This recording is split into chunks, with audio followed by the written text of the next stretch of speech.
I think a lot of it came out of disappointment and anger, certainly. And disappointment because, you know, if you went to school in the 50s and then you came of age, you know, as a teenager in the 60s were like amazing. And it was the first period where there was any color. There was literally an injection, a sort of massive psychedelic injection of color. It seemed like, oh, we've really put those bleak grey years, those post-war years behind us. This is what life is supposed to be like. It's like the money ran out or something and everything shifted to the right. And suddenly it was like, are you kidding? I thought this was like, it was going to keep going somehow, you know. We thought we were sort of on an upward curve. And then it was like, oh no. And it just seemed to get darker and darker and people were like, well, fuck this, you know. Kids who grew up and came of age in the 70s were like really pissed off. And by that time the economy was, you know, in England was really bad. So many people were unemployed. Of course, if you're unemployed, you get some benefits. What are you going to do with your time? Start a band.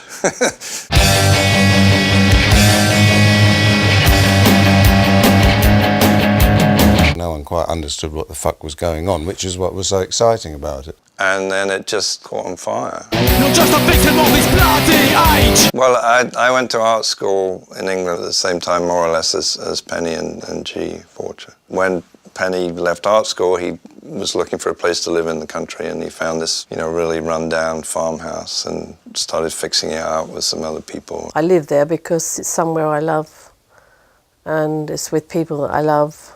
It's a foundation of my life, really. It's a space that's safe. People very often say the minute they walk in the gate, they feel safe. Over years, you've realised how unusual it is for people to feel safe and feel welcome. And that's very beautiful, because from that springs all sorts of grounded, you know, and enormous ideas. You don't know where the inspiration's going to come from. It can be a shadow on the floor. It suddenly just hits you somehow. It reminds you of something, or it throws your head into some sort of, you just don't know. You know, in 1968, there wasn't any models, you know, to look at and say, well, this is how I want something to be. And the idea, you know, firstly of removing the locks and then wondering what the hell was going to happen next has been something which has never gone. I mean, and it's remained there. Out of an attempt to find some form of universality in whatever medium, whether it's bread making, bomb making or picture making. The whole principle that Dial House was created around was, you know, sort of a dream of universality. You know, I mean, the idea of having no locks on the door is more profoundly stated in saying having no locks on the heart. At one point, you know, he'd be sort of ranting about all these things that he was really pissed off at. So he made this rant in a pamphlet. He said, well, it needs a logo or something. I left art school in '67. And I worked as a designer for about 10 years. So you're a designer, like, maybe you could design something. One of the biggest influences, I have to say, was a book on Japanese family crests. There's hundreds and hundreds of circular and square designs in there. And also at the end of our street there had been bombs had fallen and obliterated several houses. And it made this fantastic adventure playground for kids. As a sort of background, there were a lot of Celtic crosses around. There was even one stone one that sort of was pretty ancient, but it ended up in the center of a roundabout. So that would just be, you know, the cross with a circle around it.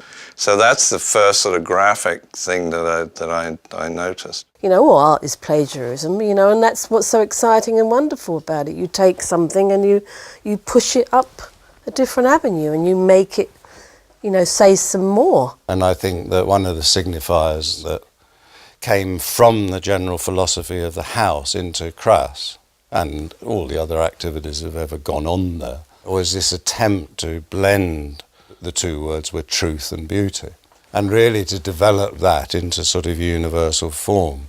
And that's very much exemplified, I think, in G's work, which, although it can be profoundly political, the manner in which it's executed gives it a universality, which contradicts in a way that the political specific, and actually says more than the specific, which is why it has value. Crass just blew me away. Who were these people?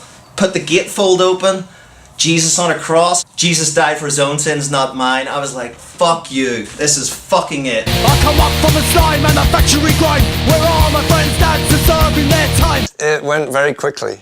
You know, it was basically a cross with a negating serpent.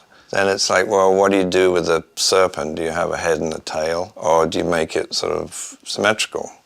And so I just thought, well, symmetrical, I guess. The art just kept haunting me, that symbol. It gives you that, like, I don't know if I'm allowed to like that. You know, it's got that bite to A it. snake around the crucifix, it was epic, you know? It's just kind of intimidating enough, you know, to be intriguing. Even if you don't know anything about, like, them, like, just it as a symbol, it's pretty, like, steeped in some, like, strong imagery. How many people are you gonna kill now? So I sort of fashioned it so that one part would touch another part, so you could make it into a stencil. And we sprayed all the copies. We produced 50 copies of this publication, and then the band was just starting to form as I was leaving the house, and they adopted the symbol from this publication for the band. It's kind of like pure in that it wasn't originally an illustration for like a musical movement. It was an illustration for a philosophy. Crass just were like, fuck you and your commercialism. We're doing our own records and we'll put them out for the price it costs us to make them. You know, in hindsight, they were a bunch of fucking hippies. But hippies in a nice punk kind of way. Change the government, don't read a thing. It's just like a snake that sheds its knife skin. The band kind of ran with it, you know. Crass came out of my own radical thinking, and we used to empty places, you know. It wasn't, you know, fucking great halls full of people. People thought we were complete shit and hated it and walked out. They were kind of pretty true anarchists, you know. They walked the walk and talked the talk. And then the fans ran with it, you know. The lies of police, treating us like scum. It's only in retrospect that people have started to create, oh, I understand the picture, you know, and the whole thing's become bigger than it actually was. I grew up in like a Southern Baptist household, very much like God-fearing, you know, which of course contributed to my fascination of anybody who was like defiant of that. A shirt I had that had the Crass like Penis Envy like album cover on it was the final straw, you know, between my pops and I, where he was just like, no one living under my roof is gonna wear shit like that. And I was like, all right, I'm not living under your roof. I didn't think that much about it, really, for the longest time. It was just something I did. The fans have sort of given it legs. Being a tattoo artist now, there's a huge correlation between being a kid and seeing the jackets just like covered in emblems, and now being a human being covered in those emblems. I don't think it was really thought of as in any way separate from the band, you know. And there may be kids who, well, certainly, you know, have never seen the band live because they stopped playing in '84. And in that way, I suppose it does function as a brand. And once it's established, it just keeps going and going. If the design has a certain strength to it to begin with, then it's going to sustain like that. There is that like camaraderie where it's, you see somebody with a Crass logo and it's like, oh, okay, you get it. We're good. Yeah. Not violence, not violence. It's the faces made when we take to the streets. One of the other things Crass did, which blew a lot of the old school punks away, is when they did the Bloody Revolutions cover, they used a symbol of the Sex Pistols in one of their most famous posters, and they ripped the heads off all of the Sex Pistols and they replaced it with the Queen, Sid Vicious as the Queen, Steve Jones as the Pope, Paul Cook as like the Liberty at the Old Bailey in London, and Johnny Rotten, the leader of the band, as Margaret Thatcher. Seeing it on the Crass like art, it was just brilliant. It just told me, that's it, the Pistols are dead.